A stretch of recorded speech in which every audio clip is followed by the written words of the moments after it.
I want to talk about scammers who like prey on artists. Have you guys ever had to deal with that? Have you ever had something like that happen to you? Okay, so I found this email from 2019. The reason I bring this up is because a guy contacted me on Instagram. He's a guy who's been following me over the years, sort of friends, like social media friends, I guess. And he's like, "Hey, I just want to warn you about this thing that happened, this scam that happened." And it reminded me of this earlier scam that I had to deal with. I get these emails from time to time, and I just want to bring this up so that people know what to look out for. Okay, and so this is the email I got, and usually it's titled something like "artwork needed" or "interest in artwork" or something like that. I mean, actually, I could look at some of the things. That's here. funny. I wondered if that was what you were going to talk about, because I still have a $6,000 check from one of these. Oh, yep. This is the one. Yep. So Peace Inquiry is another. So I get this email. "Hello, my name is Robert Kane from Washington. I was looking." So right there, this guy sounds like some sort of, tech investor guy up there in Seattle. He's got money. All right. "I was looking for some artwork online and I found your contact while searching. I would like to purchase some of your work for my wife as a surprise gift for our 20th anniversary. Kindly send pics and pieces of some of your art, which are ready for immediate sale with a price range of $500 to $5,000. I could be flexible with the price." So you're getting this email and you're thinking, "Oh my gosh, I finally..." I'm going to figure out how to get 5,000, obviously, is what you're thinking. Yeah, like someone's finally taking notice. Yeah. So I hope to hear a lot more about any available piece in your inventory ready for immediate sale. And so there's a sense of urgency here. Like he is ready. He's hot. He's got his finger on the button. "You can email me," and he gives his email, "for quick response. Thanks and best regards, Robert." I'm like, okay, anybody who knows my work knows that I'm not selling stuff for $5,000. I've never sold a piece for $5,000, right? So, I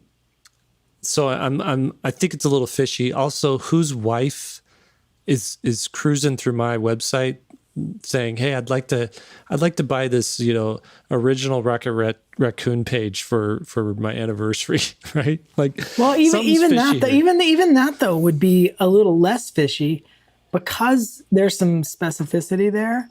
Uh-huh. Like what would raise the red flag for me is it's just general, like, "Hey, I like this art." I mean, nobody shops for artwork that way. Like, I'll take anything this person does.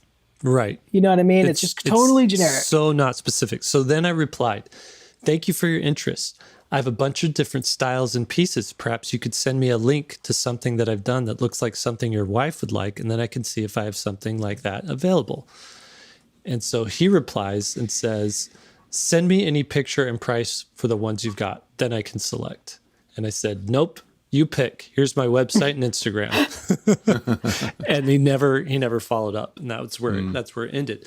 So here's how this scam works, though. Here's how it goes to the next level. So let's say I am like, "Sweet, I send them 3 pictures. Here's these pieces." And they reply and say, "Great, I'll take them all. Or I'll take one of them. I'll send you $5,000 for that middle one. Mm-hmm. Here's the address. Mail it ASAP. The anniversary's next week." So I got to get them now. And I'll send a courier to your house. There's a courier involved, right? There could be, or it could be like, I'll cover the shipping in the check. I'm expediting a check to you right away so that you get the money. All right. So then you receive the check. Is it a check or a wire? It's a check. It's an actual check. And it's not a real check. So I'm curious. And you're looking at it and you're like, "Sweet. He said he'd throw in some extra money for shipping. There's an extra $1,000 there. This guy's legit. Let's do this." So you deposit that check right away. And they're telling you, deposit this as soon as you can, right? Mm-hmm. So you go deposit it. Then you get a message that same day, because they know when the check arrived, or they know, it's the timing is so tight in this. And they say, "Oh my gosh, I didn't mean to send you 6,000. I only meant to send you you know, a certain amount. Could you please wire me back? Just wire me back, not send a check. Wire me back X amount of dollars. I'm really sorry. I apologize. You know, let's take care of this. So then you wire it back. And then 2 weeks later, the bank calls you and says, hey, that check bounced. And then they're gone and you can never contact them again. So that's how they get money from you. So it's an overage kind of thing. It's whatever that overage is amount that they're taking off with. They count on the fact that they've flattered you about your artwork. Then they're paying you so much extra that you don't mind sending them a wire for $500. Yeah. Right. But they're not, the check that I got was not real. It looked like a check. It masqueraded. Was it from a real bank? What was it? It's not. It's a fugazi. It's not anything.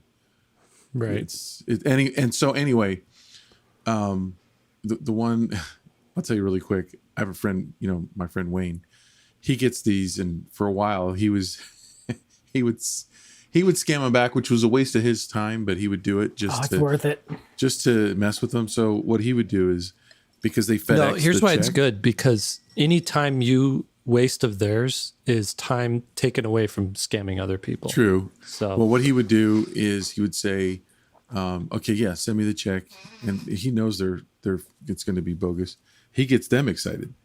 And then like they've got a live one on the line. And then he comes up with these excuses of his wife was taking out the trash and she thought that I had gotten the check out of that FedEx thing and she threw it away, and I am so sorry. And he just goes through all these. And then they send another one. Yeah. Then the next thing is, well, be careful.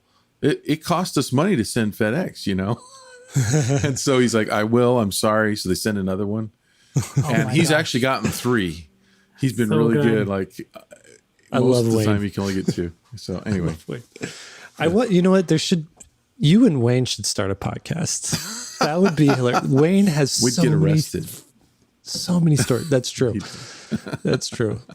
That's true. Anyways, okay. So then there's another version of this. All right. And this other version, I was reading online a little bit, doing some research to see the different variants. So now they've some of them moved on from checks to I'll pay you with PayPal. And so they ask for your PayPal email address. And so you send them that, because that's how you send money to PayPal, type in the email. So then not long after that, you will get a code on your phone or in your email, or it says, here's your PayPal code. They'll reply to you and say, hey, I'm having trouble sending this money. You might have gotten a code. Can you just send me that code?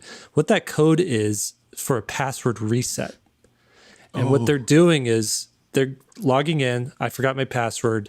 The code is sent to your thing. You're sending that code. They log it in. They put it in there. And now they've changed the password and they have access to your PayPal account and they can clean you out that way.